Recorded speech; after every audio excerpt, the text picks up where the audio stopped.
হ্যাঁ, ধন্যবাদ। নোয়া ভিশনের সঞ্চালক আনম সাজ্জাদুর রহমান এবং যারা আমাকে শুনছেন, এবং নোয়া ভিশন আমাকে আলোচনার সুযোগ দান করাতে আমি আপনাদের কাছে কৃতজ্ঞ। আমি আসলে আজকে যে প্রবাদগুলো এর এর আগে 2 সেশনে যেগুলি আলোচনা করেছি সেগুলো তো আসবেই না।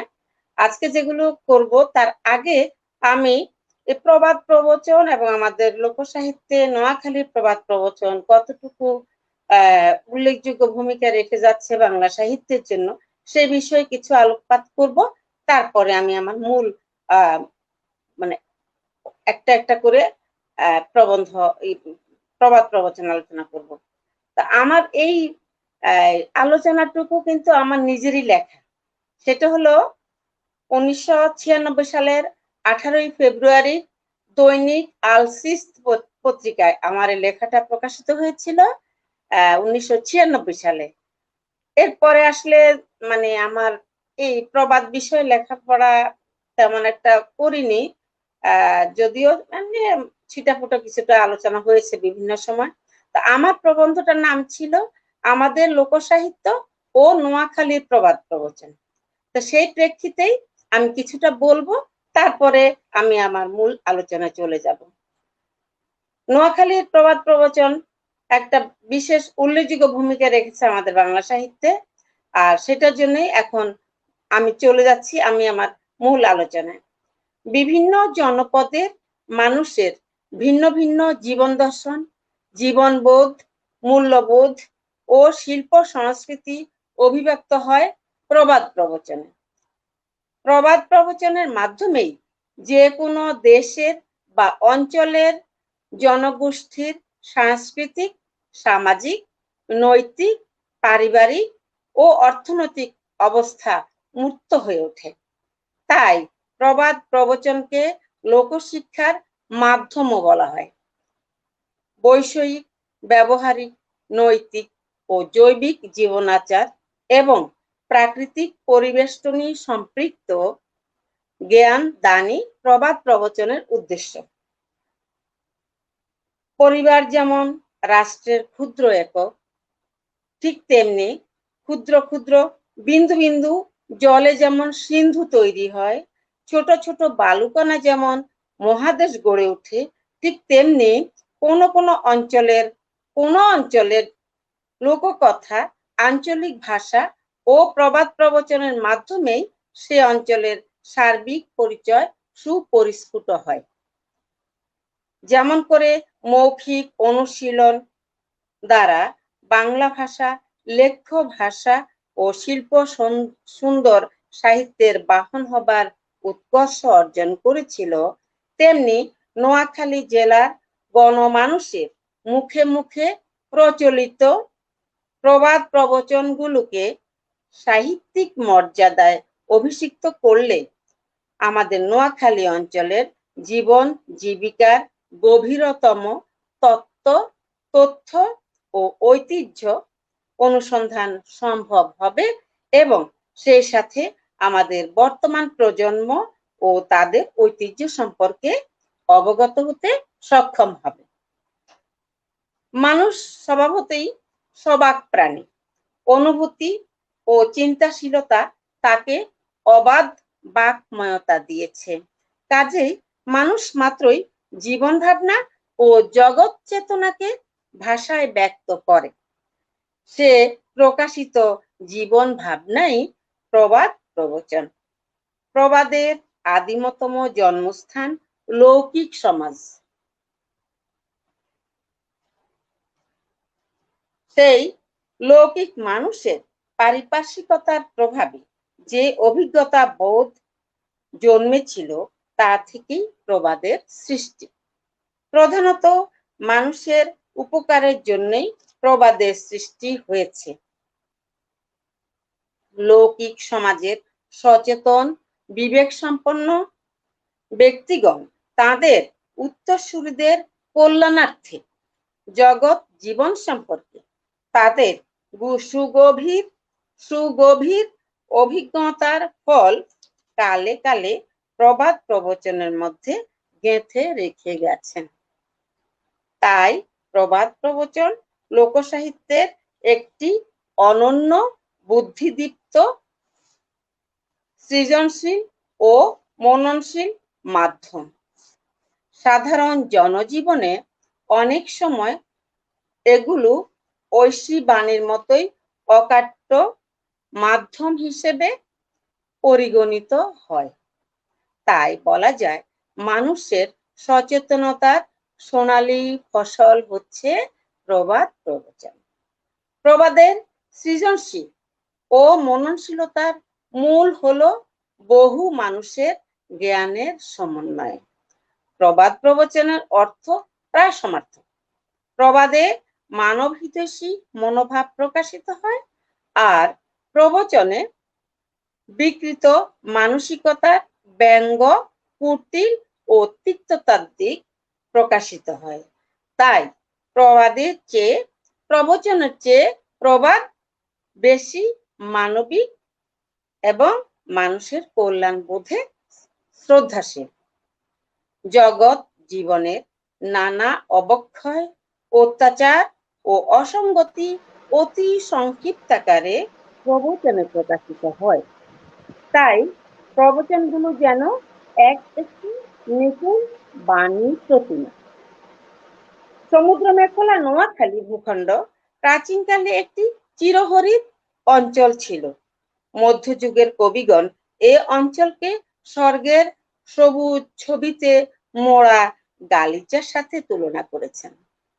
এই অঞ্চলের গ্রামগুলো ছিল তাল, তমাল আর নারকেল সুপারি খচিত একটি শ্যামল অরণ্য। বৃহত্তর নোয়াখালী বর্তমানে নোয়াখালী, লক্ষ্মীপুর ও ফেনী এই তিনটি জেলা। এগুলো বাংলাদেশের উপকূলীয় জেলাগুলোর অন্যতম। নোয়াখালী জেলার সদর থানার নাম সুধারাম। সুধারামকে নিয়ে একটি বিখ্যাত প্রবচন আছে, তা হলো যাইতে যায় সুধারাম, আইতে আইয়ে হুদারাম। এর অর্থ যাওয়ার সময় সুধারাম নামক ব্যক্তি সুধারাম থানায় যায় অনেক টাকা পয়সা বা সুধার ভান্ডার হাতে নিয়ে, আর আসার সময় সেই ব্যক্তিটা মামলার খরচপত্র দিতে দিতে শূন্য হাতে বাড়িতে ফিরে। আর ওটাকে বলা হচ্ছে হুদারাম। হুদারাম মানে খালি হাতে, হুদা মানে খালি, এই অঞ্চলে বলা হয় হুদা, এবং সে খালি হাতে বাড়ি ফিরে। এই ছাড়া আমাদের নোয়াখালী নদী ভাঙা গড়ার সাথে নিয়ত সংগ্রাম করে টিকে আছে বলে নোয়াখালীবাসী বেশ সাহসী, পরিশ্রমী, ধার্মিক ও অতিথি পরায়ণ। আজকে আমার আলোচ্য বিষয়গুলো এখন আমি শুরু করব। এই অতিথি পরায়ণতা নিয়েই নোয়াখালী একটা বিখ্যাত প্রবচন আছে, সেটা হলো মাইশের কুড়ুম আইলে গেলে আর গরুর কুড়ুম লেইলে হুসলে। এই মাইশের কুড়ুম আইলে গেলে আর গরুর কুড়ুম লেইলে হুসলে, এই বিষয়ে আমার কিন্তু একটা মানে খুব, আমার না, এটা আমাদের বর্তমান যারা আমরা গেলে হয়ে গেছি তাদের বেলা কথাটা আসবে যে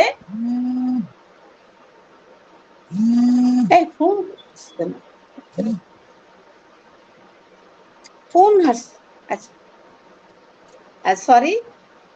এখন এই যে মাইশের কুটুম আইলে গেলে আর গরুর কুটুম লেইলে হুসলে, এই লেইল আইলে গেলে মানে আসা যাওয়া করলে এই মানুষের মধ্যে আত্মীয়তা থাকে। কুটুম বলতে এখানে আত্মীয় বোঝানো হয়েছে। আর গরুর কুটুম মানে গরু তার বাচ্চাকে বা তার বন্ধু, যাকে বন্ধু মনে করে, তারে যখন লেহন করে করে ওটা দিয়ে বোঝা যায় যে গরু সে হলো বন্ধু। তো এখানে আমাদের বর্তমান প্রজন্মের, বিশেষ করে করোনার আসার আগ পর্যন্ত আমি বলবো 2019 সনের ডিসেম্বরের পর্যন্তই আমাদের ছেলে মেয়েরা, বিশেষ করে এখনকার যে প্রযুক্তি শুরু হয়ে গেছে, computer, dish antenna, mobile, Facebook, এই ইউটিউব, সব কিছু মিলে আমরা আমাদের বর্তমান প্রজন্মের ছেলে মেয়েরা এই জিনিসটা ওদের মধ্যে নেই, যে বন্ধুর বাড়িতে যে যাবে, বন্ধুরা তাদের বাড়িতে আসবে, আড্ডা দিবে, গল্প করবে, এই বিষয়ক আমাদের মধ্যে এখন অনেক যন্ত্র হয়ে গেছে, আমরা যান্ত্রিক হয়ে গেছে আধুনিক সভ্যতার মানুষ। এমনকি গ্রামের মানুষও যখন যে ঘরে টিভি ঢুকছে সেই ঘরের মানুষগুলো ঘর বন্দি হয়ে গেছে।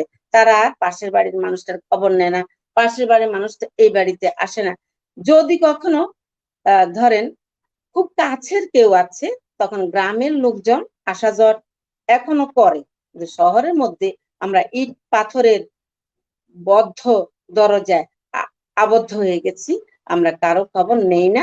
দেখা যায় একই বিল্ডিং এ, একই ফ্ল্যাটে, একই ফ্লোরে 3টা বা 4টা 5টা ইউনিট আছে যে বিল্ডিং এ, সেখানে এক ঘরে হয়তো একটা লোক মারা গেছে, আরেক ঘরে ঠিক মতো বিয়ের যাত্রী আসছে।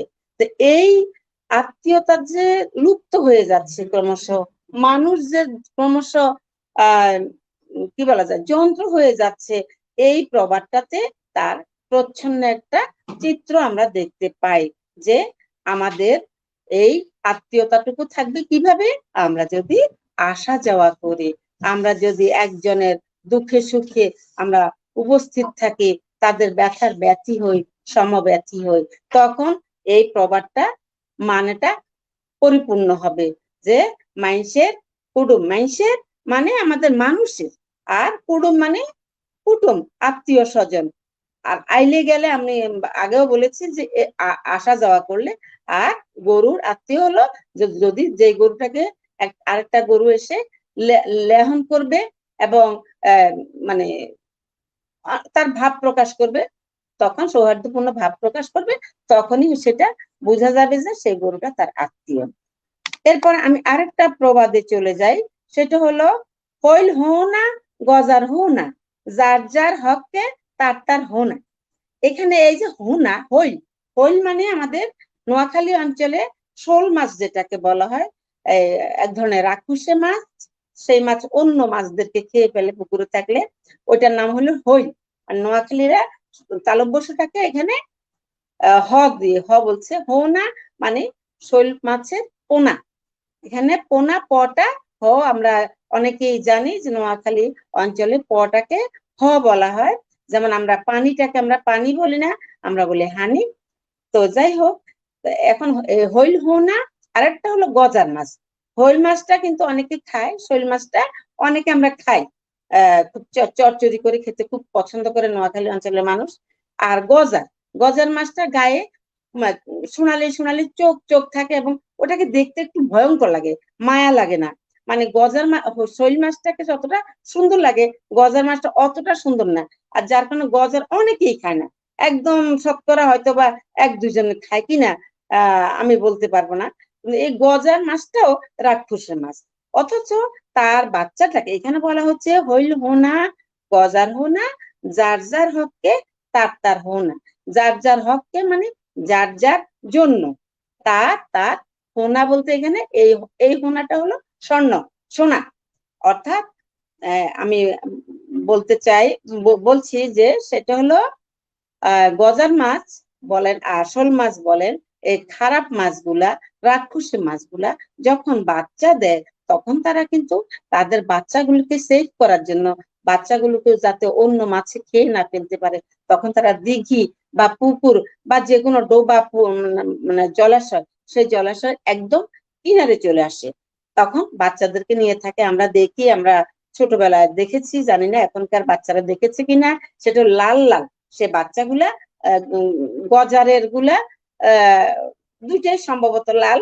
আমি গজার দেখি না, তবে আমি শোলের পোনা দেখেছি, শৈল মাছের পোনাগুলো লাল লাল। এবং এগুলা আবার গ্রামের মানুষের খুব উপাদেয় খাবার।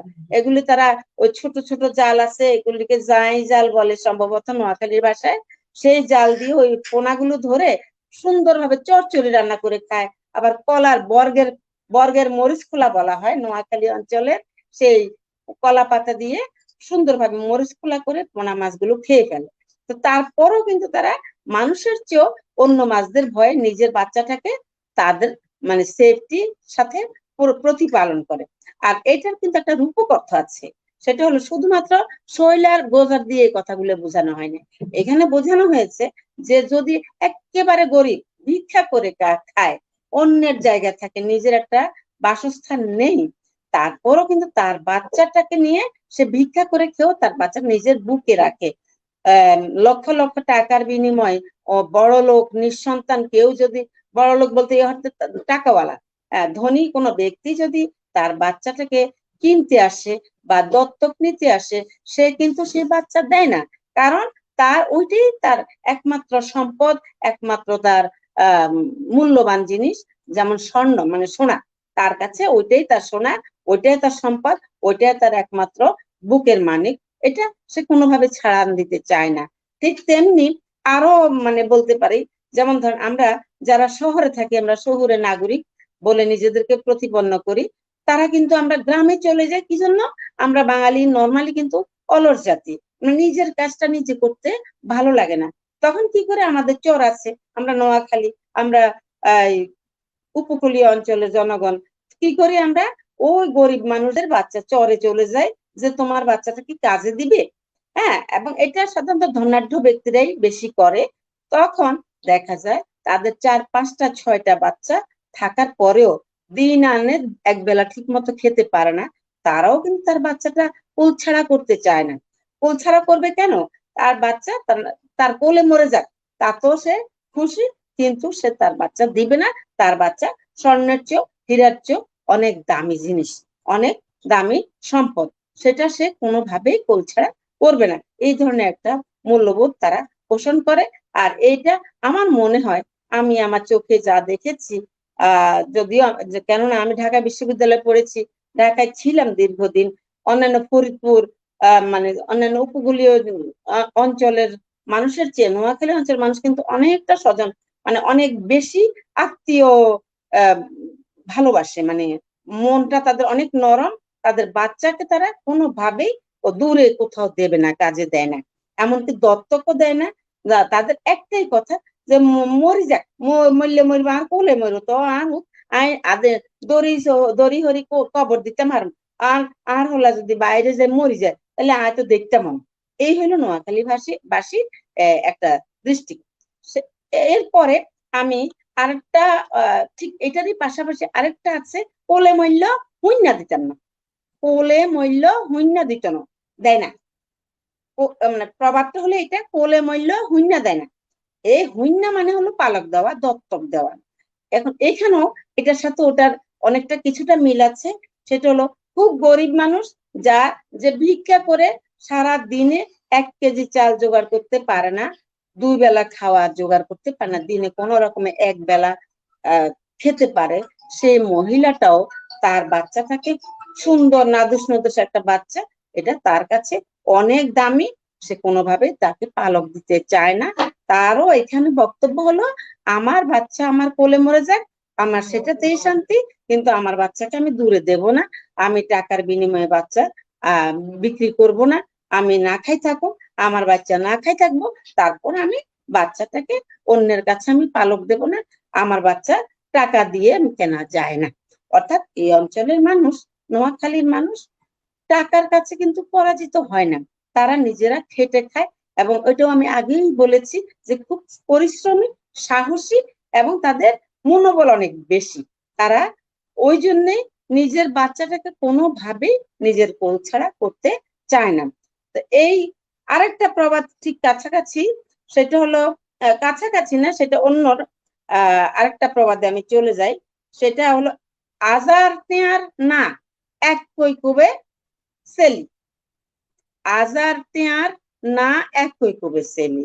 এই প্রবাদটা একেবারেই মানে বিশেষ করে আমাদের যারা উচ্চ শিক্ষিত, অর্ধ শিক্ষিত, অশিক্ষিত, সবার বেলায় কিন্তু এই প্রবাদটা অত্যন্ত গুরুত্বপূর্ণ একটা প্রবাদ।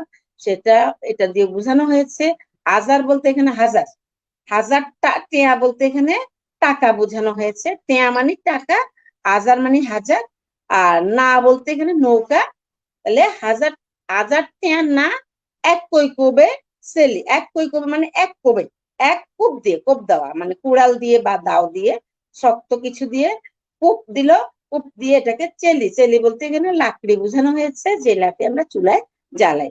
তাহলে এই কথাটার মানে কিন্তু আহ নৌকাটা চেলি হয়ে গেল সেটা না, এখানে বোঝানো হয়েছে যে আমরা অপরিণাম দর্শিতার পরিচয় যখন দিই কোনো কথাবার্তার মাঝখানে, আমরা হয়তো দেখেন আমরা চারজনই উচ্চ বেতনের চাকরি করে, উচ্চ মানে সর্বোচ্চ শিক্ষিত, কিন্তু কোনো একটা স্বার্থে আঘাত লাগে এরকম কোনো বিষয় নিয়ে আমরা যখন খুব রাগ হয়ে যায়, যখন আমার মেজাজ খারাপ হয়ে যায়, আমরা তখন দেখা যায় আমাদের কোনো সেন্স কাজ করে না, আমাদের ষষ্ঠ ইন্দ্রিয় মনে হয় যেন ভোতা হয়ে যায়। তখন আমরা এমন একটা কথা ছেড়ে দেই যে কথা আমাদের মানে দীর্ঘদিনের বন্ধুত্বে ফাটল ধরে যায়। শুধু বন্ধুত্বে নয়, আমাদের ব্যক্তি জীবনে, পরিবারে, পারিবারিক জীবনে।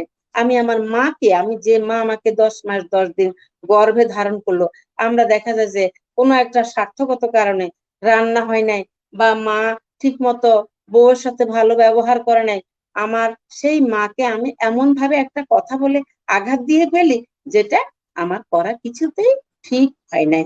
তো এই ক্ষেত্রে এই প্রবাদটা, সেটা হলো আজাদ টেয়ার না একই কবে ছেলে, ঠিক তেমনি বাপের ছেলে বা মানে পিতা পুত্র দেখা যায় খুনাখুনি হয়ে যায়।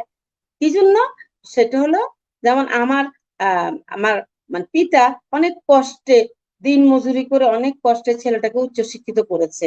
উচ্চশিক্ষিত করার পরে সেই শিক্ষিত ছেলেটাই যখন নেশার অন্ধকারে ডুবে যায়, তখন দেখা যায় এই অশিক্ষিত বাবাটা বা কম শিক্ষিত বাবাটা অনেক চেষ্টা করেও, অনেক চিকিৎসা করানোর চেষ্টা করেও ছেলেকে ব্যর্থ হয়। ছেলে তখন দেখা যায় বাবার কাছে আসে টাকার জন্য, বা মায়ের কাছে যায়, তোমার আংটিটা আমাকে দিয়ে দাও, বা মূল্যবান কিছু নাই, হাড়ি পাতিল আছে, সেগুলিও বিক্রি করে তাকে নেশার টাকা দিতে হবে। তো তখন গিয়ে সে দেখা যায় এমন ভাব মানে এমন আচরণ করে বসলো, দাও দিয়ে বা মারণাস্ত্র দিয়ে, মানে লাঠির কোনো মানে ক্ষতিকর অস্ত্র দিয়ে এমন আঘাত করে, সেই আঘাতে স্থানে মানে একেবারে স্পট ডেড, মানে বাবা মরেই যায় অথবা মা মরে যায়। এরকম কাহিনী আমরা সচরাচর প্রতিনিয়তই খবরের পত্রিকায় পাই, পত্রিকায় পাই, টিভিতে দেখি। তো এই যে আমাদের অপরিণাম দর্শিতা, আমরা চিন্তা করে কথা বলি না, আমরা রাগ উঠলে রাগ ছাড়াও আমরা কিন্তু স্বার্থে যখন আমাদের লাগে, তখন আমরা এমন একটা কথা বলে ফেলি যেটা আমার প্রিয় ব্যক্তিটা অনেক বেশি মনে কষ্ট পায়, অনেক বেশি মন ভেঙে যায়, এবং অনেক সময় এসব কারণে স্বামী স্ত্রী সংসার পর্যন্ত ভেঙে যায়। এই যেন আমরা এই কথাগুলো যেন না বলি, এই কথাটা যেন আমাদের মুখে না আসে, সেই প্রেক্ষিতে এই প্রবাদটার জন্ম, যে আজাদ টেয়ার না একই কুবে সেলি, যেন আমি না করি। আমি যেন 1000 টাকার সম্পর্কটা, আমার কোটি টাকার জীবনটা আমি মূল্যায়ন করি এবং ওইভাবে কথা বলি। এখানে আমাদের এই কথার প্রসঙ্গে বলা হয়েছে। তো এইটার সাথে এই কথাকে নিয়েই আর একটা প্রবাদ আছে আমাদের নোয়াখালীতে, সেটা হলো মানুষের শত্রু পতা, গাছের শত্রু লতা। মানুষের শত্রু পতা আর গাছের শত্রু লতা। আপনারা দেখবেন, আপনাদের একেবারে ঘরের সামনে, দরজার সামনেই কিন্তু আমাদের বৃক্ষগুলো দাঁড়িয়ে আছে। আমরা দেখি, বা পথ চলতে আমরা দেখি, হয়তো আমরা মেয়েরা কম দেখি, কিন্তু পুরুষেরা প্রায়ই দেখেন যে বড় একটা লতা, মানে বিশাল একটা গাছ, আম গাছ হোক, জাম গাছ হোক, বট গাছ হোক, সেখানে পরগাছা লতা এমন ভাবে আক্রমণ করে। বিশেষ করে আমরা বর্ষাকালে এই চিত্রটা সচরাচর আমাদের ইয়েতে দেখি, প্রকৃতিতে দেখতে পাই, যে লতানো গাছ কি করে এমন ভাবে উঠে যে একেবারে শক্তিশালী একটা আম গাছের পাতাগুলো পর্যন্ত জড়িয়ে ফেলে, এবং এক পর্যায়ে যখন গ্রীষ্মকাল আসে, যদিও তখন পরগাছাটাও মারা যায়, কিন্তু ওই গাছটাকে মেরে ফেলে। এটা হলো এই জন্য বলা হয়েছে যে গাছের শত্রু লতা, আর মানুষের শত্রু কি? কথা। আমরা মানুষ ঠিক মতো কথা বলতে না পারলে আমাদের শত্রু আমাদের, ওই যে আমরা ছোট্টবেলা বাল্য শিক্ষা পড়েছিলাম, স্বীয় জিহ্বা শাসনে রাখিবে, স্বীয় আবার কি, স্বীয় জিহ্বা শাসনে রাখিবে। এই শাসনটা কিন্তু আমরা অনেকে, অনেক বড় বড় উচ্চ ডিগ্রিধারী লোকেরাও আমরা এই আমাদের জিহ্বাটাকে শাসনে রাখি না, এবং যেমন ভাবে কথা চলে আসে তেমন ভাবে চিন্তা প্রসূত না হয়ে আমরা কথা বলে ফেলি। বিবেক বিবেচনা খরচ করি না, আমাদের বিবেক তখন কাজ করে না। আর সেই কথার কারণে আমি আমার শত্রুই আমি হয়ে গেলাম। আর এই জন্য বলা হয় আরেকটা প্রবাদ আছে, উর্মুই সাব হালাইলে নিজের গা ধরে। আমরা এই নিজের কথার কারণে আমি আমার মায়ের কাছে শত্রু হই, শাশুড়ির কাছে শত্রু হই, বাবার কাছে, আমি শিক্ষক, আমার ছাত্র ছাত্রীর সাথেও আমি ক্লাসে যদি বেসামাল একটা কথা একটা গালি দিয়ে ফেলি আমার ছাত্র ছাত্রীকে, যদি সেই গালিটা তার মনে কষ্ট লাগে, তাহলে কিন্তু ওই কথাটার কারণে আমার ছাত্রটা দেখা যাবে যে পথে আমাকে ধরলো, যে আপনি আমাকে এই গালি দিয়েছেন, সুতরাং আপনি আর যেতে পারবেন আজকে বাড়িতে। এই যে সন্ত্রাসী তৈরি করি আমরা কি দিয়ে? কথা দিয়ে। ওই জন্য বলা হচ্ছে মানুষের মুখের কথাটা আমরা যদি হিসেব করে বলি, একটু চিন্তা করে বলি, একটু ধৈর্য সহ্য রক্ষা করে বলি, তাহলে কিন্তু আমাদের শত্রু তৈরি হয় না, আমরা সবার বন্ধু হই। এবং তখন আমাদের সবাই সুনাম করে যে আমাদের ওই টিচার, আমাদের ওই চাচা, আমার মসজিদের ইমাম সাহেব খুব ভালো মানুষ, খুব পরোপকারী, পশু পাখিকে কষ্ট দেয় না, মানুষকে কষ্ট দেয় না, গাছের ক্ষতি করে না, একটা পিঁপড়াও তিনি ইচ্ছাকৃত ভাবে মারেন না। এই ধরনের সুনাম গুলো আমরা অর্জন করতে পারি। কিন্তু যখনই আমি আমার রূঢ় কথা দিয়ে, আমার বদ মেজাজ দিয়ে আমি খারাপ আচরণ করি, তখনই কিন্তু আমি সব জায়গায় খারাপ। এবং আমরা উচ্চ ডিগ্রিধারী যদি কোনোভাবে আমরা এরকম করি, তাহলে কি আর এত শিক্ষিত, নোয়াখালীর ভাষায় একদম আমরা যাচ্ছে তাই ভাষায় গালিগালাজ করে ফেলি, এবং তার সার্টিফিকেটের একেবারে মূল্যই দিনে ওইটা ছিঁড়ে ফুড়ে আমরা ছাইতে পরিণত করে ফেলি। তো এই যে কথা, এই কথা যেন আমাদের শত্রু না হয়, এটাই আমাদের, এগুলি আমাদের ছেলে মেয়েরা এখন একেবারে নতুন জন্মে যারা এখন ক্লাস 10-এ পড়ে বা কলেজে ফার্স্ট ইয়ারে পড়ে, যারা এখন আন্ডার এইজ 9 অর্থাৎ টিনেজার, তাদের বেলায় এই প্রবাদগুলো আসলে অনেক প্রয়োজনীয় আমি মনে করি। এগুলি যত বেশি চর্চা হবে, যে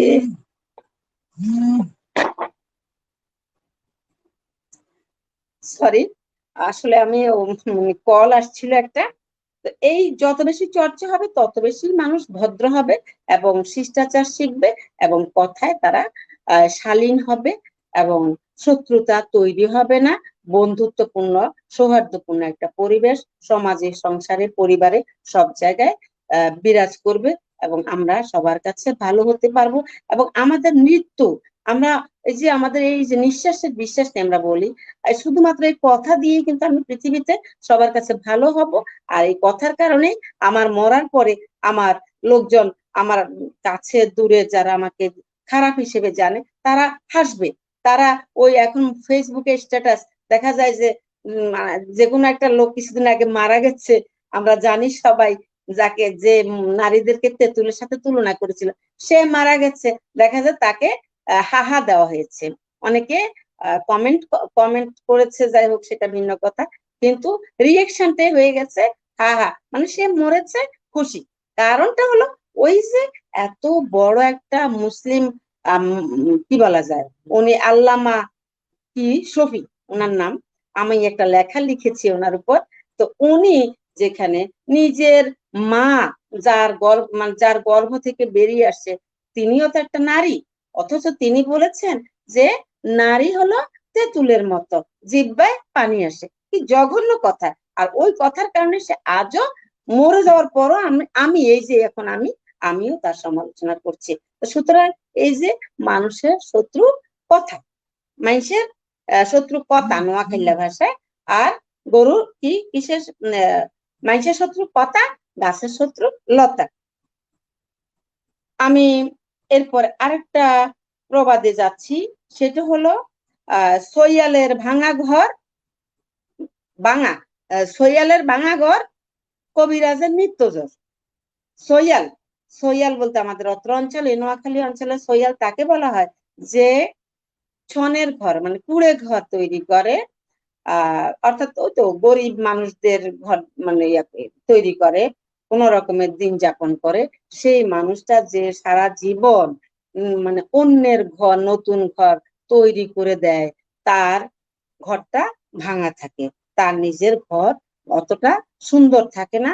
তার কারণ যেখানে তার নুন আনতে পান্তা ফুরিয়ে যায়, সেখানে তার নিজের ঘরটা সুন্দরভাবে তৈরি করতে পারে না। আর ওই জন্যই এই প্রবাদটা সৃষ্টি, যে সইয়ালে ভাঙা ঘর, কবিরাজে নিত্যজ্বর। কবিরাজ বলতে এখানে ডাক্তারকে বোঝানো হয়েছে। আমরা প্রত্যন্ত অঞ্চলে কুয়াক ডাক্তারকে চিনি, কুয়াক যারা গ্রাম্য পল্লী চিকিৎসক যাদেরকে বলা হয়, তাদের ঘরে আমরা যদি যাই, দেখব তার ঘরে সে নিজেই অসুস্থ বা তার স্ত্রী অসুস্থ, টাকার অভাবে স্ত্রীকে চিকিৎসা করাতে পারছে না, অথবা সে নিজে অসুস্থ হয়ে পড়ে আছে, তার মারাত্মক কোনো জটিল কোনো রোগ দেখা দিয়েছে, যা টাকার অভাবে সে চিকিৎসা করাতে পারছে না, অথচ সে হাজার হাজার লোকের চিকিৎসা করায় একটা সময়, কিন্তু সে নিজে অসুস্থ হয়ে ঘরে পড়ে থাকলে তার চিকিৎসা করার খরচ তার জোটে না। ওই অর্থেই বলা হয়েছে কবিরাজের নিত্যজ্বর। সে কিন্তু নিজের চিকিৎসা নিজে করতে তার সেই সামর্থ্য নেই, তার ওই জন্য সে পারে না তার করতে। আর এখানে এই কবিরাজের আর সোয়ালের এখানে পরোপকারী লোকদের সম্পর্কে বলা হয়েছে। যেমন ধরেন আমরা শিক্ষক যারা, আমাদের আমাদের বাংলাদেশে একটা সত্যি সত্যি মানে প্রচলিত আছে, সেটা হলো বিশেষ করে আমি আমার কথা বলতে পারি, আমাদের দেশে আসলে শতকরা বলতে হয় 80% আমি বলি, আমি সঠিক পরিসংখ্যানটা জানি না, 80% বলতে হবে যে বেসরকারি কলেজের বা বেসরকারি শিক্ষা প্রতিষ্ঠান ছাত্রছাত্রী আমরা পড়াই। আমরা কিন্তু সরকারি ছাত্রছাত্রীর তুলনায় অনেক অনেক বেশি, 3 গুণ 4 গুণ স্টুডেন্ট আমরা পড়াই। কিন্তু আমাদের ঘর ভাড়া, চিকিৎসা ভাতা 1000 টাকা ঘর ভাড়া, চিকিৎসা ভাতা 500। আমরা এই দেশে আছি, আমরা ওই দেশের শিক্ষক, যে হাজার হাজার ছেলে মেয়ে আমরা মানুষ করি, কিন্তু আমরা 1000 টাকার ঘর কি পৃথিবীতে এখন আছে কোথাও পাওয়া যাবে? বস্তিতেও নেই। বস্তিতে আপনি কমসে কম 3 থেকে 4000 টাকার নিচে আপনি বস্তির ঘরও পাবেন না, কিন্তু আমরা বেসরকারি কলেজের শিক্ষকরা তাই পাই। তো এটা আমি কথাটা বলছি এই জন্য যে ওই যে কি সৈয়ালের ভাঙা ঘর, কবিরাজের নিত্যজ্বর। তা আমরা যারা অনেক কষ্ট করে পরের উপকার সাধন করি, কিন্তু আমি নিজের উপকারটাই নিজে করতে পারি না, আমার নিজের চিকিৎসাটা নিজে করতে পারি না, আমার নিজের ঘরটা আমি তৈরি করতে পারি না, কারণ আমার সেই আর্থিক সামর্থ্য নেই। আমার আবার অনেক সময় আর্থিক সামর্থ্যই নেই, আসলে মূলত আমরা দরিদ্র তৃতীয় বিশ্বের নাগরিক, তো আমাদের অর্থনৈতিক সংকটটাই বেশি। আর অর্থ না থাকলে যেটা হয় যে অর্থই অনর্থের মূল, আমরা অর্থের কারণে আসলে নিজের দিকে নিজে তাকাই না, আমরা অন্যের উপকার করে আমাদের সময়গুলো শেষ করে ফেলি, এনার্জি শেষ করে ফেলি। আমি আমার নিজের জ্বরের খবর রাখি না, একটা প্যারাসিটামল খেয়ে আমি অন্যের বাড়ির অন্যের রোগী দেখতে যাব, সেটাও কুলিয়ে উঠতে পারি না, আমি যদিও আমি ডাক্তার। আর সোয়ালেরও একই অবস্থা, অর্থাৎ সোয়াল বলতে এখানে আমি এখানে মূলত এই প্রবাদটার মূল কথাটা হলো যে যারা পরোপকারী তারা কখনোই নিজের দিকে তাকায় না, নিজের সর্বশেষটা দিয়েও অন্যের উপকার করতে তারা ভালোবাসে। এই অর্থে এখানে বলা হয়েছে এই প্রবাদটায় যে সৈয়ালের ভাঙা ঘর, কবিরাজের নিত্যজ্বর। আরেকটা প্রবাদ আমি বলছি, সেটা হলো যেই হাতে খায় সেই হাতে আগে। এখানে কথাটা স্ল্যাং মনে হলো, কথাটা কিন্তু একেবারেই অকাট্য সত্য। সেটা হলো হাতে বলতে এখানে পাতে, পাতে মানে প্লেট, ভাতের প্লেট, ভাতের পাত, পাত মানে হাতে বলতে এখানে ভাতের প্লেট বোঝানো হয়েছে। আর হেই হাতে আগে মানে আমি যেখানে খেলাম সেখানে আমি পায়খানা করে দিলাম, অর্থাৎ মলত্যাগ করলাম। এটা হলো বেঈমানের ক্ষেত্রে বলা হয়, যারা বেঈমানি করে, আমরা শুদ্ধ বাংলায় এক কথায় যেটাকে বলা হয় কৃতজ্ঞ, উপকারী ক্ষতি সাধন করা। আমরা প্রতিনিয়ত আমাদের সমাজের আনাচে কানাচে অলিতে গলিতে যেখানে তাকাবেন সেদিকেই দেখবেন যে এইটাই, আমরা পরোপকারী খুব কম পাই, আমরা পাই পরের ক্ষতি সাধন করার জন্য। এবং সেটা আমার কথা না, একজন মুনি ঋষি মানে বলেছেন, দার্শনিক বলেছেন যে সংসারটা খারাপ মানুষে পরিপূর্ণ, অন্যের ক্ষতি করতে আমরা সারাক্ষণ তৎপর থাকি। এখানে একটা কথা আমি আপনাদের বলি এই প্রবাদটার প্রসঙ্গে, সেটা হলো যেমন ধরেন আমি অনেক দরিদ্র অনেক অভাবী ঘরের একটা বাচ্চা এনে আমি প্রতিপালন করলাম, কারণ তার বাবা মা তাকে পড়াইতে পারে না, তাদের সেই সামর্থ্য নেই। আমার সেই সামর্থ্য আছে, আমার হয়তো আরো 6টা বাচ্চা আছে, কিন্তু আমি এই বাচ্চাটাকে আমি পালবো, কারণ এই বাচ্চাটা আসলে পড়তে চায়, খুব আগ্রহী, খুবই ভালো, খুবই কর্মঠ। সুতরাং বাচ্চাটাকে আমি যদি একটু আর্থিক সহযোগিতা করি, তাহলে সে জীবনে একটা উন্নতি করবে। আমার ওই ভালো মানসিকতা থেকে আমি কিন্তু একটা সন্তানকে, অন্যের সন্তানকে প্রতিপালন করি। করার পর দেখা গেল সেই বাচ্চাটাই, যে বাচ্চাটাকে আমি আনলাম ধরেন 10-12 বছর বয়স থেকে, সেই বাচ্চা একদিন আমার ঘরে খেয়ে আমার থেকে লেখাপড়া করে, তার আমার টাকায় লেখাপড়া করলো। তারপর সে একদিন বড় হলো, বিয়ের উপযুক্ত হলো, তখন দেখা গেল সে তার পছন্দের একটা মেয়ে বিয়ে করে সে তা চলে গেল।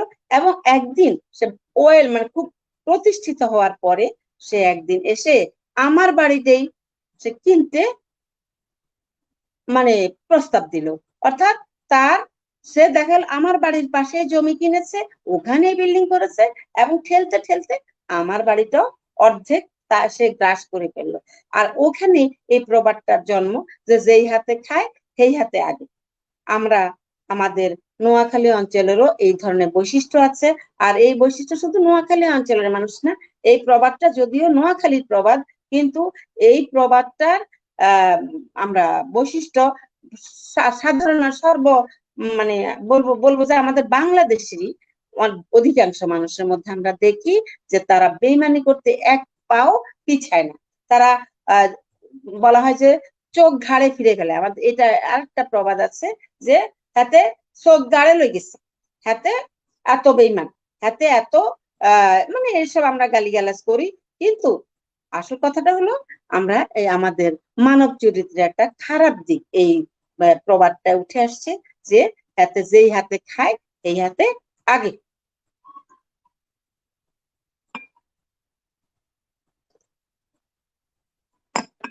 এখন আমি সেই সাথে আরেকটা প্রবাদ নিয়ে আসছি। সেটা হলো, এটাও একটা মজার প্রবাদ, আমাদের নোয়াখালী অঞ্চলে প্রচলিত আছে। সেটা হলো, হারা রাইত হাঁস মারি ব্যাঙা দেই মইয়ের কাশি। মানে হারা রাইত আমি সাপ মনে করে, হাঁক মানে সাপ, হাঁক মানে সাপকে বোঝানো হয়েছে। আর হারা রাইত মানে সারা রাত, সারা রাত আমি একটা সাপ মনে করে আমি পিটালাম। সকালবেলা উঠে আমার ঘুম ভাঙলো যখন, তখন দেখি যে মইয়ের কাছি। মইয়ের কাছি মানে এই মইটা দিয়ে আমরা কৃষকরা ধান চাষ করে এবং মাটি সমান করে, মাটির চাকা ভাঙে এবং সমান করে, তারপরে বীজ বপন করে। ওই মইটা যে দড়িটা দিয়ে টানে, ওই কাশি, আমাদের নোয়াখালী অঞ্চলে মইয়ের ওই দড়িটাকে কাশি বলে। মোটা একটা রশি, খুব শক্ত, এবং অন্ধকারে উঠানে পড়ে থাকলে এটাকে যে কোনো মানুষই সাপ মনে করবে। তো ওইটাই এখানে এখানে আসলে মূলত পণ্ডশ্রম অর্থে বোঝানো হয়েছে, যে আমরা দেখা যায় যে ভুল করে না বুঝে অনেক মানুষকে কি করি, সাহায্য করি বা করি, কিন্তু আমি কাজ করি, কিন্তু দেখা যায় ওই কাজটা আমার বৃথা, মানে বৃথাই হয় সেই পরিশ্রমটা। এখানে ওই অর্থেই বলা হয়েছে, সারা রাত হাঁপ মারছি আর আমি সকালবেলা দেখি যে মইয়ের দড়ি পড়ে গেছে। তাহলে এই যে আমি সারা রাত কষ্ট করলাম, সাপ মনে করে আমি শত্রু নিধন করলাম, কিন্তু আসলে শত্রু কিন্তু গেল না, আমার কোনো কাজেই আসলো না। এই অর্থেই এই প্রবাদটা এসছে, যে হারা রাত হাঁপ মারছি ব্যাঙা দেই মইয়ের কাছে। ব্যাঙা বলতে এখানে আমাদের সকালবেলা, নোয়াখালীতে সকালটাকে ব্যাঙা বলা হয়, ব্যাঙ বেলা, সকালবেলা, এই অর্থে। এরপরে আরেকটা প্রবাদ আমি বলি, সেটা হলো, জাকরে দিন কসুল্লতি খাই হাতালতা খাই। হ্যাঁ, জাকরে দিন হাতালতা খাই, কমু কথা তোর দিনের লাগল হয়। এই কথাটাও এখানে ধরেন আমাদের আমাদের সমাজে বহু নাগরিক আছে যারা একটা সময় খুবই বড়লোক ছিল, খুবই ভালো বংশধর ছিল, জমিদার, কখনো কখনো জমিদার ছিল, কিন্তু বংশ পরম্পরায় গরিব হতে হতে, বিশেষ করে অলসতার কারণে মানুষ দরিদ্র হয়।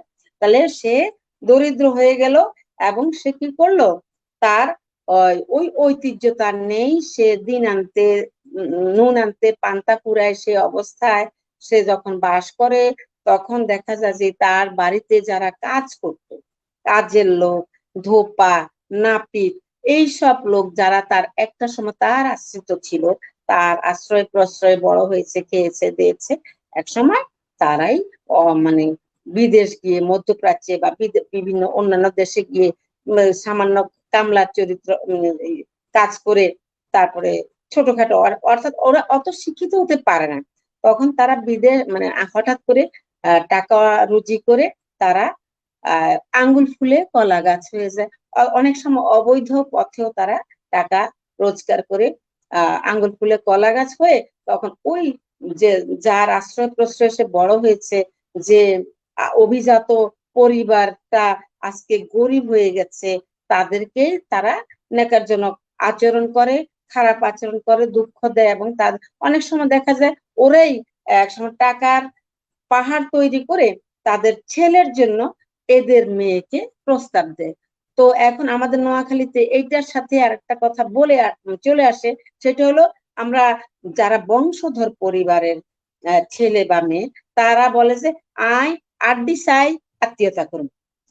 আড্ডি চাই আত্মীয়তা মানে বংশ, ভালো বংশ, উচ্চ বংশ, অভিজাত বংশ। আর যারা হঠাৎ করে টাকার মালিক হয়েছে, বড় বড় বিল্ডিং উঠিয়েছে, ভালো ভালো ফার্নিচারের ঘর সাজিয়েছে, কিন্তু তার মনটা কিন্তু ওই একটা আরেকটা কথা চলে আসে আমার, আসলে একটা বলতে গিয়ে আরেকটা চলে আসে, সেটা হলো স্কিল উপরে যতই উঠুক তার নজরটা পুঁটি মাছের দিকে। অর্থাৎ বড় মানে গরিব, এক সময় একেবারে নিঃস্ব যারা, তারা অনেক টাকা অর্জন করে এক সময়, তাদের মন মানসিকতা অতটা শিক্ষিত হয় না। ওই তখনই ওই বড় লোক অভিজাত পরিবারের গরিব যারা এখন গরিব হয়ে গেছে, তারাই তখন এই প্রবাদটা বলে যে জাকরে দিন হাগলতি খাই কমু।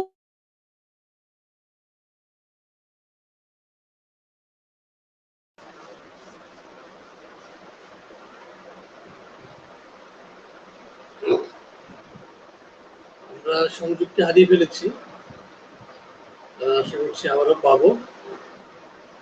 খুব চমৎকার আলোচনা হচ্ছিল নোয়াখালীর প্রবাদ এবং প্রবচন নিয়ে। আপনারা জানেন যে অধ্যাপক শিরিন আক্তার তিনি একজন পেশায় শিক্ষক, অধ্যাপনা করেন, যে কারণে তার আলোচনা অনেক সমৃদ্ধ, এবং নোয়াখালীর প্রবাদ এবং প্রবচন নিয়ে তিনি দীর্ঘদিন কাজ করছেন। ওনাকে আমরা আবার পেয়েছি। আমার কারেন্ট চলে গেছে। হ্যাঁ, কিভাবে আমরা আপনাকে হারিয়ে ফেলেছিলাম। কথা শোনা যায়? কথা শোনা যায়? শোনা যাচ্ছে। হ্যাঁ, আমরা আর আপনার কাছ থেকে 10 মিনিট আচ্ছা, আমি বলার চেষ্টা করছি এই প্রসঙ্গে। আচ্ছা, যাই হোক, সেটা তখন তারা চিন্তা করে যে আমার যখন আবার সুদিন আসবে, আমার অবস্থা যখন আবার ভালো হবে, তখন তোমার এই দাঁত ভাঙ্গা আমি জবাব দেব। তুমি আজকে আমার সাথে খারাপ ব্যবহার করছো, তো একটা সময় আসবে আমারও সময় আসবে। ওই তখনই আমরা শুদ্ধ বাংলা একটা প্রবাদ আছে যে এক মাঘে শীত যায় না, তখন আমরা দেখা যায় যে ওই অভিজাত পরিবারটাই, ওই যে তার হাড্ডি শক্ত, সে কিন্তু ভোলে না তারে অপমান করা, তখন একটা সমাজ অপেক্ষা করে। আর ওইটার থেকে এই প্রবাদটা তো আসছে যে জাকরের দিন হাগলতি খাই। হাগলতি, হাগ মানে শাক, শাকলতা মানে বুনো খাবার, যেগুলা পয়সা দিয়ে কিনতে হয় না, ওই রকম কিছু প্রাকৃতিক তরি তরকারি খেয়ে তারা মানে দিন কাটাচ্ছে। আর তার যখন দিন ভালো হবে, তার যখন অর্থনৈতিক অবস্থা, তার ছেলেটা বড় হবে বা তার অন্য কোনো ভাবে তার অবস্থা ভালো হবে, তখনই সে ওই কথা ওই ছোট লোকের উত্তরটা দিবে। তা আরেকটা আছে প্রবাদ, সেটা হলো দিন গুনে বগা কোন্দা বাই। কোন্দা আমাদের অঞ্চলে, কোন্দা বলতে নোয়াখালী অঞ্চল, ওই যে আমি তো প্রথমেই বলছি যে তাল, নারিকেল, সুপারি এগুলি আমাদের অঞ্চলে অনেক বেশি হয়। তো তাল গাছ দিয়ে তৈরি এক ধরনের ছোট নৌকা, এবং ছোট অল্প জলাশয়ের মধ্যে ওই নৌকাগুলি বাওয়া হয়। একজন বা দুইজন উঠতে পারে ওই নৌকায়। তালের নৌকা, তাল গাছের দিয়ে বানানো নৌকা, ওইটাকে নোয়াখালী অঞ্চলে বলা হয় কোন্দা। এই কোন্দা বলছে যে আহ দিন গুনে বগা কোন্দাবাই, এখানেও ওইটার সাথে কিছুটা সম্পৃক্ত আছে, সম্পর্ক আছে, যে জাকরে দিন হাগলতি খাই কমু কথা তোর দিনের লাগল ভাই। এখানেও দিন গুনে মানে আমার দিনটা এখন খারাপ হয়ে গেছে, আমার সময়টা এখন খারাপ, আমি কিছুটা আর্থিক সংকটে আছি, আমার লোকও বলো নাই, আমার মামার বলো নাই, আমি কষ্টে আছি, আর তুমি আইসা এই বগা, এখানে বগা বলতে বক, আমাদের অঞ্চলে বককে বগা বলা হয়। তা বক তো আমরা জানি সারসকেও বক বলে, আবার যে পুকুর পাড়ে বসে কানি বক, ওটাকেও বক বলে।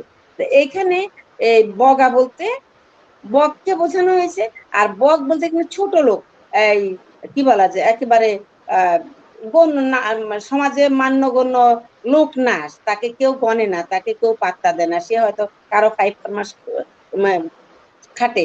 ওই লোকটাই যখন দেখা যায় সন্ত্রাসী হয় বা তার কিছুটা শক্তি সঞ্চয় করে, তখন সে কি করে, ওই যে সব মানে অভিজাত পরিবারটা পড়ে গেল, একটু গরিব হয়ে গেল, তাকে এমন কোনো কথা নেই যেটা সে বলতে ছাড়ে না, সে তাকে অপমান করে, তার উপর অত্যাচার করার সুযোগ পেলে নিয়ে তার বাড়িতে কোনো কিছু, ধর নারকেল গাছের নারকেলটা পেড়ে নিয়ে গেল, বা তার হাঁস এক ঝাঁক হাঁস হয়তো ওই মহিলা পালে, তার হাঁসগুলো ধরে খেয়ে ফেলতেছে, অর্থাৎ সে অত্যাচারী হয়ে ওঠে। আর সেই ক্ষেত্রেই এই প্রবাদটা এসছে যে দিন গুনে বগা কোন্দাবাই, যে এই যে বগা, সে একটা বকের মতো ছিল, সে একটা এই তুচ্ছ লোক সমাজের, সেই লোকটা এসে নৌকা বায়, অর্থাৎ শক্তি প্রদর্শন করে, এই অর্থে এইখানে তাকে বগা বলা হয়েছে। এবং সে কোন্দা বলতে নারকেলে তাল গাছের নৌকাটাকে বোঝানো হয়েছে। আর এটার রূপক অর্থ হলো যে সমাজে যারা অভিজাত পরিবার, একটুখানি আর্থিকভাবে অসচ্ছল হয়ে যায়, পড়ে যায়, শক্তি কমে যায়, অথবা বুড়া মানুষ, আমাদের এখানে আরেকটা বিষয় এটা প্রয়োগ করা হয়, যেমন শাশুড়ি একটা সময় অনেক পরিশ্রম করে, অনেক খেটে খুঁটে এই সংসারটা গড়ে তুলেছে, ছেলেকে মানুষ করেছে, ছেলে বড় চাকুরি হয়েছে, অনেক দামি চাকরি করে, অনেক হাজার হাজার টাকা বউয়ের হাতে থাকে, বউ শাশুড়ির সামনে দিয়ে দেখা যায় বার্গার খাচ্ছে, বা যেমন ধরেন, এটা আসলে অনেক আগের, তো এই প্রবাদগুলো তো অনেক অনেক আগের, তো তখনও দেখা গেছে শাশুড়ি বউয়ের সমস্যা ছিল, আমি নিজেও শুনেছি। আমি সেই ছোট্টবেলায় যতদূর মনে পড়ে, ধরেন 72-73 সনেও আমি দুই একটা কাছে ঘনিষ্ঠ পরিবার ছিল, সেখানে শাশুড়ির মুখে এই প্রবাদটা শুনেছি, দিন গুনে বগা কোন্দাবাই, মানে বউকে এখানে কোন্দা বলা হচ্ছে, অনেক চমৎকার এবং বউকে এখানে বগা বলা হচ্ছে। আমরা আশা করছি আগামী সপ্তাহে আবারও আপনাকে দিয়ে শুরু করব, এবং নোয়াখালীর মানুষ এবং সমগ্র দেশের বিশ্বের মানুষ আজকে অধ্যাপক শিরিন আক্তারের কাছ থেকে নোয়াখালী প্রবাদ এবং প্রবচনের অনেকগুলোই জানতে পেরেছেন এবং ব্যাখ্যাও শুনতে পেরেছেন। আমরা কৃতজ্ঞতা জানাই অধ্যাপক শিরিন আক্তার, তাকে তার মূল্যবান সময় দেওয়ার জন্য। তার ভান্ডারের যে সব প্রবাদ প্রবচনে আছে আসলে অনেকের কাছে এটা নেই, তো আমি আশা করবো আগামীতেও তাকে আমরা ওইভাবেই পাবো। তার চমৎকার আলোচনার জন্য তাকে ধন্যবাদ জানিয়ে, এবং দর্শক আপনাদের সবাইকে একটু পরে যে অনুষ্ঠান গানের প্রহর, সেখানে আমন্ত্রণ জানাচ্ছি। আজকে আমাদের পঞ্চগড়ের তেঁতুলিয়া থেকে যুক্ত হবেন সুমন মোস্তফা সুমন, সঙ্গীত শিল্পী। তিনি পঞ্চগড়ের তেঁতুলিয়া থেকে আমাদের সাথে যুক্ত হবেন এবং অনুষ্ঠানটি সঞ্চালনা করবেন নদী সিদ্দিক এবং নদী সাজ্জাদ এবং আমি নিজে।